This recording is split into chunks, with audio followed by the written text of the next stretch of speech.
Hello, my name's Revenge, and for those of you who have been on my channel long enough, you know that I idolize Daft Punk. They are two of the biggest inspirations for my music. I'll admit it right here, I am a huge Daft Punk fanboy. But even I have some criticisms against Daft Punk, particularly for their film Daft Punk Electroma. Now, Thomas and Guy-Man are no strangers to filmmaking. They have been in plenty of films, even before Daft Punk. One of my favorite films from them is Interstellar 5555, The Secret Story of the Lost Star System. And while that film had a lot of character, personality, and great music, this film has none of it. It's about as barren on time-worthy content as the deserts that this film likes to dwell on. And no, these aren't stills of the film that I'm showing. That's real-time camera feed. This film's cinematography is boring. And that's pretty much the entirety of the movie. Boring. But I know there are going to be those sticklers for details in the comments section below, so let me go into detail on why this film is boring. First off, this is the beginning of the film. Literally 1 minute and 17 seconds of staring at stone walls in a desert. Academy Award winner right here, people. And it isn't until that 1 minute and 17 second mark that we see a Ferrari. You know your movie is at a bad start when a car is the most exciting thing you see within the first 2 minutes of a movie. And on top of that, the camera is not moving at all. It just seems like someone just took a bunch of still pictures and put it in the movie. Oh wait, what's that? What's that? Aw shit, it's Thomas and Guy-Man! Too bad they're just as boring as the rest of the film. Congratulations, you just wasted 2 minutes of your finite life watching Daft Punk get in a car. And might I say, whoa! Well, at least the title screen's appropriate because this movie's like hell. And now we cut to Thomas and Guy-Man driving a Ferrari. That's it. Oh, and this annoying sound.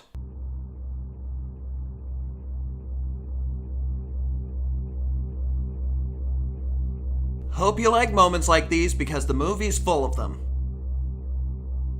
I wonder what they're thinking. Oh, Thomas, isn't this great? We're literally getting paid to drive a Ferrari. I know, and our douchebag fans think it's artistic. They're literally driving this Ferrari for 2 minutes and 57 seconds with this annoying noise in the background and otherwise dead silence until we get our first song in the film. Oh shit, this sounds like it's going to be epic.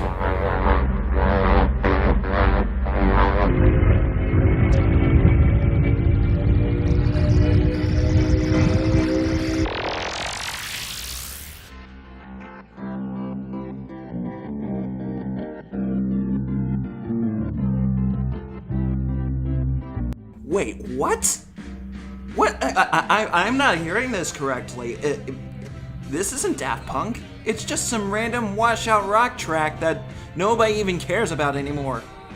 When I go to see a Daft Punk movie, I expect to hear Daft Punk music, but this just sounds like something Thomas and Guy-Man just pulled out of their random rock CDs.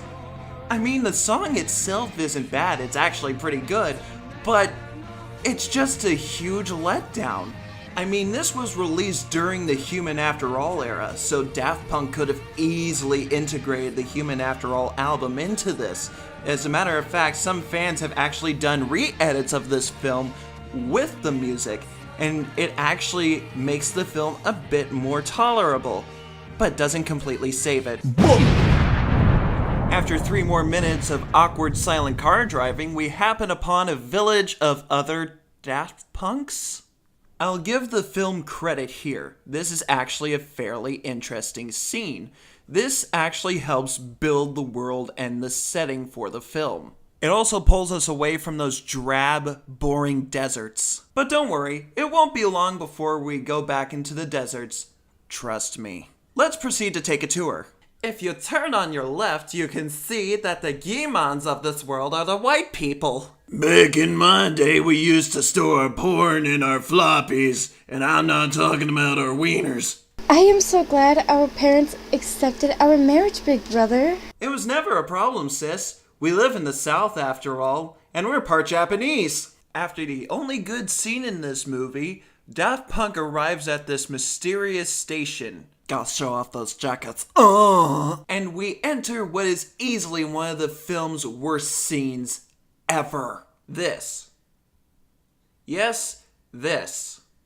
God is dead, and we killed him. Why? Because he died of boredom looking at this bland, uninteresting black and white screen. And this goes on for a full minute. A full minute of nothing but silence and this screen. And then, an inversion! Yay! Oh, peanut butter. Smother it all over me, baby. This is a vagina. So after accidentally editing in Daft Punk's secret fetish tape, we get... Oh god, what the hell is that? It looks like Archie Bunker and Jerry Seinfeld made a cameo on this film and got horribly disfigured.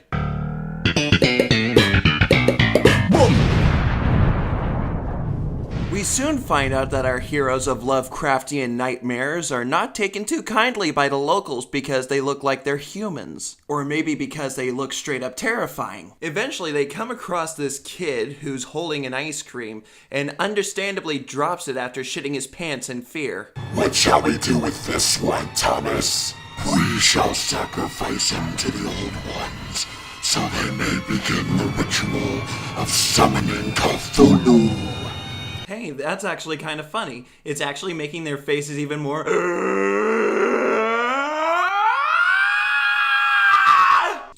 Jesus Christ, Daft Punk, are you trying to make an art piece or a fucking horror film? As you might have guessed, much like a keyboard warrior, their masks aren't reacting very well to the sun. All the townspeople within the immediate area just stop in place and start staring at them like they're a bunch of freaks, which they are. And it's not long before the townspeople start giving chase, dropping their bags, their tools, and even prized possessions to go after them. Also, I have to address the oh-so-subtle foreshadowing.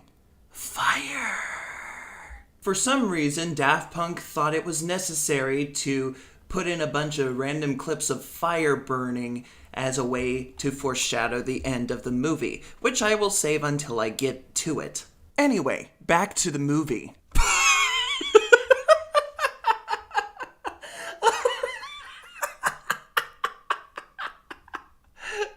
I'm sorry, but it just looks like they're walking like they shat their pants while being held at gunpoint. Monsieur, please do not shoot me. I've already voided my babbles. As we can see, though, they're being chased by all the angry fanboys that hated random access memories. The Droopface brothers quickly realize that they have nowhere to run, so they jump and hide in a conveniently placed bathroom. For crackheads. Set me free, why don't you, babe? Get out of my life, why don't you, babe? 'Cause you don't really love me. You just keep me hanging on.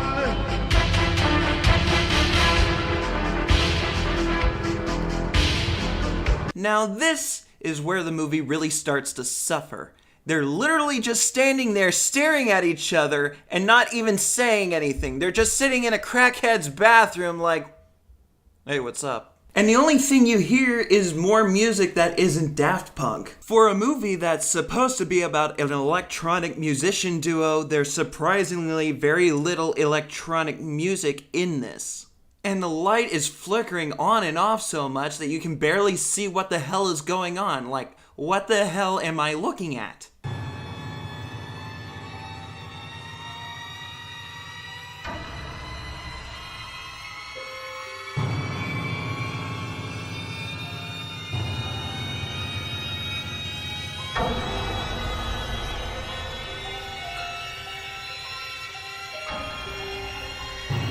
Not long after this well of nightmares, Guimond proceeds to reenact the deleted scene from Who Framed Roger Rabbit.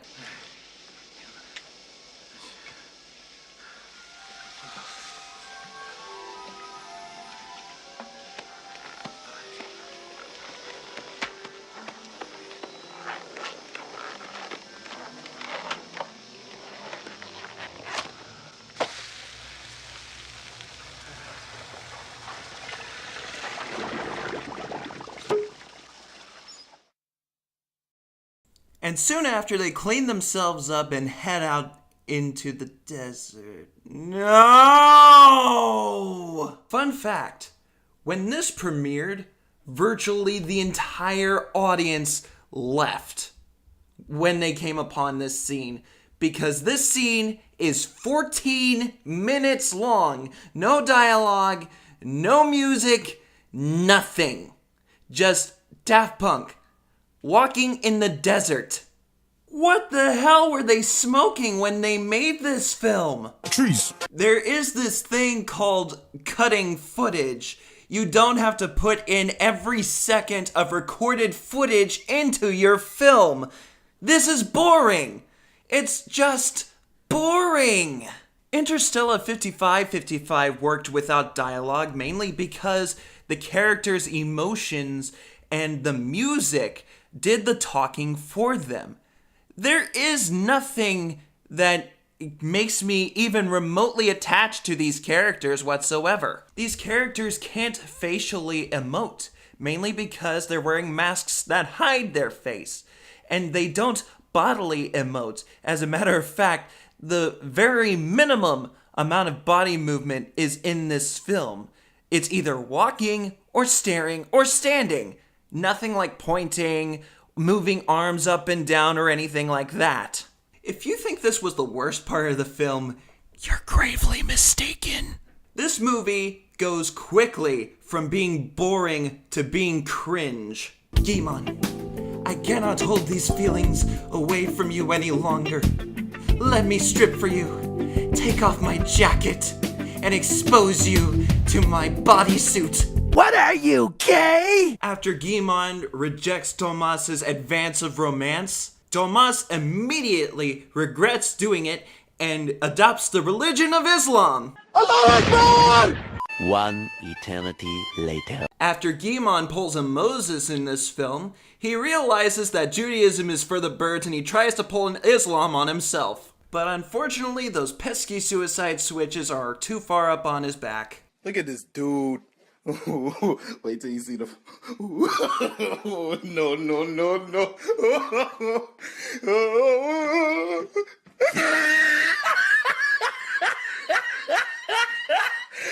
Look at the top of his head.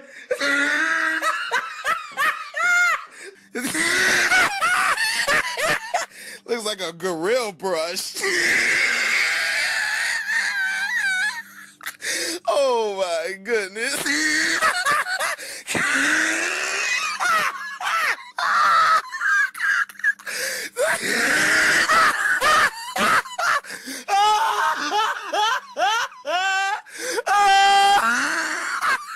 Guimond takes a moment to reflect on his accomplishments and realizes that this movie is utter garbage. So what does he do? He smashes his helmet.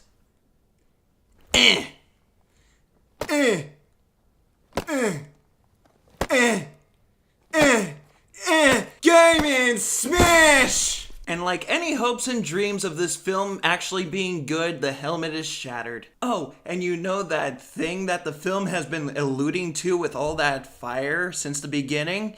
Yeah, that's about to come up. Guimond picks up a shard remnant of his helmet, puts it up towards the sun, and sets himself on fire. And the film just ends with Guimond being on fire and walking in pitch blackness for 3 minutes. You heard me. The film just ends after this. No payoff whatsoever. And for that, I give this movie a 0 out of 10. Movie of the year, IGN. This is Revenge, and this movie sucks.